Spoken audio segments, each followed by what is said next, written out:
गुड़हल के पौधे पर जैसे ही फ्लावरिंग शुरू होती है, पौधे में मिलीबग्स का अटैक हो जाता है, चींटियां बहुत आ जाती हैं और पौधा फंगस का शिकार भी होने लगता है। जैसे जैसे सर्दियां आएंगी, आप अपने पौधे को बचाने के लिए इन ज़रूरी 4 स्टेप्स को सिर्फ फॉलो कीजिए, आपका पौधा बचेगा। और हर साल मैं ये ट्रीटमेंट करती हूँ और उसके बाद गुड़हल में कोई प्रॉब्लम नहीं आती। आपने देखा है, जो पुराने व्यूअर हैं उन्होंने देखा होगा कि दिसंबर जनवरी में भी फ्लावरिंग होती रहती है। तो ये जो नुस्खा है, वैसे तो सारे अपने फूलों वाले पौधों को आप कर सकते हैं, लेकिन स्पेशली गुड़हल के बारे में बता रही हूँ। गुड़हल पर जैसे ही फूल ज़्यादा खिलने लगते हैं, चाहे वो हाइब्रिड हो या देसी हो, उस पर मिलीबग्स और चींटियों का अटैक ज़रूर होता है। तो ऐसा कौन सा ट्रीटमेंट करें जो घरेलू भी हो, सस्ता हो और जिसके इस्तेमाल से सॉइल की गुणवत्ता भी बढ़ जाए और पौधे भी स्वस्थ हो। देखिए, जैसे आप मेरे पौधे देख रहे हैं, इस पर भी मिलीबग्स के अटैक्स होते हैं, लेकिन ये जो मिश्रण अभी आपको बता रही हूँ, इसी का स्प्रे करने से हर एक वीक स्प्रे कीजिए या 10 दिनों पर कीजिए। ऑर्गेनिक है, इसका कोई साइड इफ़ेक्ट नहीं है, इससे पत्तियां भी लश ग्रीन निकल करके आती हैं। और आपको लेना है बेकिंग सोडा। बेकिंग सोडा लेना है, बेकिंग पाउडर नहीं, इस बात का ध्यान रखिए, दोनों में डिफरेंस है। Baking powder is like something different and baking soda ये वही खाने वाला सोडा है जो घर में खाने के लिए इस्तेमाल होता है। और वैसे बेकिंग पाउडर भी खाने के लिए इस्तेमाल होता है, लेकिन बेकिंग सोडा के नाम से, कुकिंग सोडा के नाम से आपको मिलेगा।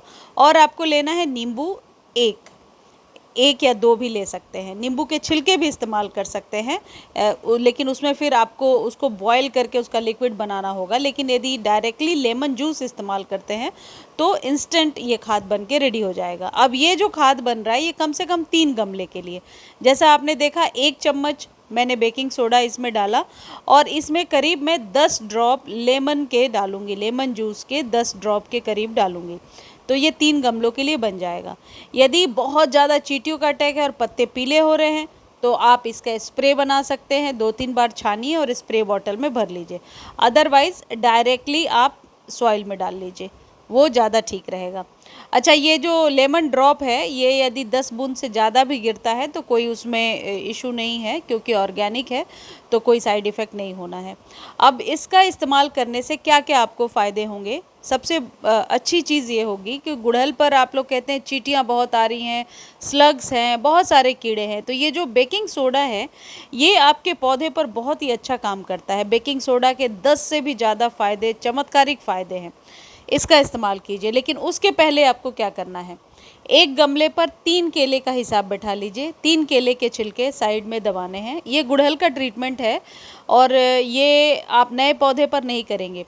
जैसे सर्दियों के जो पौधे हैं, उन पर ये वाला ट्रीटमेंट नहीं करना है। सिर्फ गुड़हल के लिए मैं बता रही हूँ कि ऐसे साइड में, रिम के पास साइड में आप इस केले के छिलके को दबा दीजिए। इसका क्या आपको बेनिफिट मिलेगा कि जो मिट्टी है उसमें लस्ट रहेगा, मिट्टी बहुत ज़्यादा मॉइस्चर लेगी और पौधे में ग्रोथ अच्छी होगी। बार बार पानी देने की ज़रूरत नहीं है। एक बार जब आप इसे डालते हैं तो आप सॉइल को फीड कर रहे हैं एक तरीके से, जो कि अक्टूबर में ज़रूरी है। अब आप देखना, नवंबर, दिसंबर, जनवरी तक फूलों की संख्या बढ़ती ही जाएगी, फूल खिलना बंद नहीं होंगे। अब कई लोग कहेंगे कि पौधे का डोरमेंट होना भी ज़रूरी है। हाँ, ज़रूरी होता है, लेकिन डोरमेंसी के दौरान पौधा मरने भी लगता है।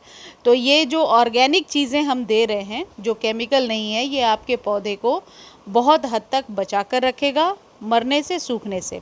अब इम्पॉर्टेंट चीज़ क्या है, आपको अब कटिंग नहीं करनी, रीपॉटिंग नहीं करना है, क्योंकि अब यदि आप रीपॉटिंग करेंगे तो शायद पौधा सरवाइव ना करे। और पौधे को पूरे दिन के सनलाइट में रखना है, पानी देख करके देना है। यदि ऊपरी सॉइल आपको ड्राई नज़र आती है तो पानी ज़रूर दीजिए। लेकिन सर्दियों में प्लीज़ जितने भी परमानेंट पौधे हैं उनको खाद देना बंद ना करें। कोई ना कोई ऑर्गेनिक खाद आप ज़रूर देते रहें, इससे आपका पौधा निश्चित तौर पर स्वस्थ रहेगा। सर्दियों में इसे पूरे दिन के सनलाइट में रखें। और यदि कहीं आप ऐसी जगह रख देते हैं जहाँ पर कि धूप इसे डायरेक्ट नहीं मिल रही है, तो पानी वैसे बिल्कुल भी ना दें, अदरवाइज़ मॉइस्चर क्रिएट होगा, पत्तियाँ पहले पीली होकर गिरेंगी और फिर स्लग्स वगैरह या फिर मिलीबग का सबसे पहले अटैक हो जाएगा। देखिए, गुड़हल के पौधे को ज़्यादा खाद की ज़रूरत पड़ती है और ये वाला जो ट्रीटमेंट है, ये हाइब्रिड के साथ भी कर सकते हैं और देसी गुड़हल के साथ भी कर सकते हैं।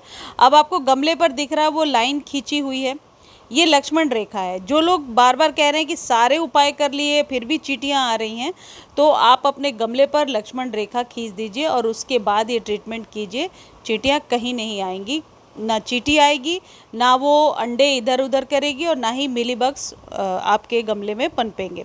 अब दूसरा तरीका ये है कि जो लोग कह रहे हैं, बहुत लोगों की क्वेरी आएगी कि कच्चे केले के छिलके डालने से फंगस हो गया ये वो, तो आप ड्राई कर लीजिए इसे, ड्राई करके और फिर आप सुखा लीजिए, पाउडर बना लीजिए।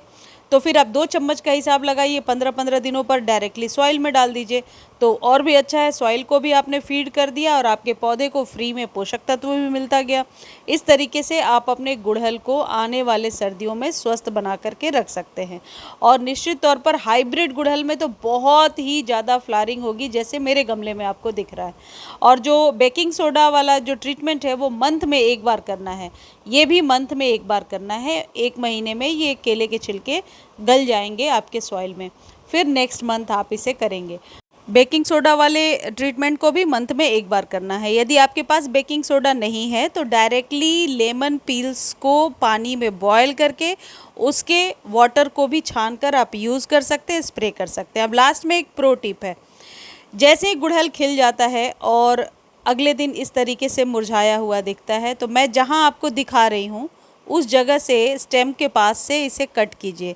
खुद से यदि वो फूल नीचे गिर जाएगा और उसकी स्टेम उसमें लगी रहेगी तो इससे फंगस क्रिएट होगा, खासकर सर्दियों में गुड़हल का विशेष ख्याल रखना पड़ता है, अदरवाइज़ पौधा जो है फंगस का शिकार हो जाता है। और ये ट्रीटमेंट अभी 2-3 महीने कीजिए, फिर फैब के बाद आप खाद दीजिए और आपके पौधे में फ्लावरिंग होने लगेगी। मुझे उम्मीद है जानकारी अच्छी लगी होगी। धन्यवाद।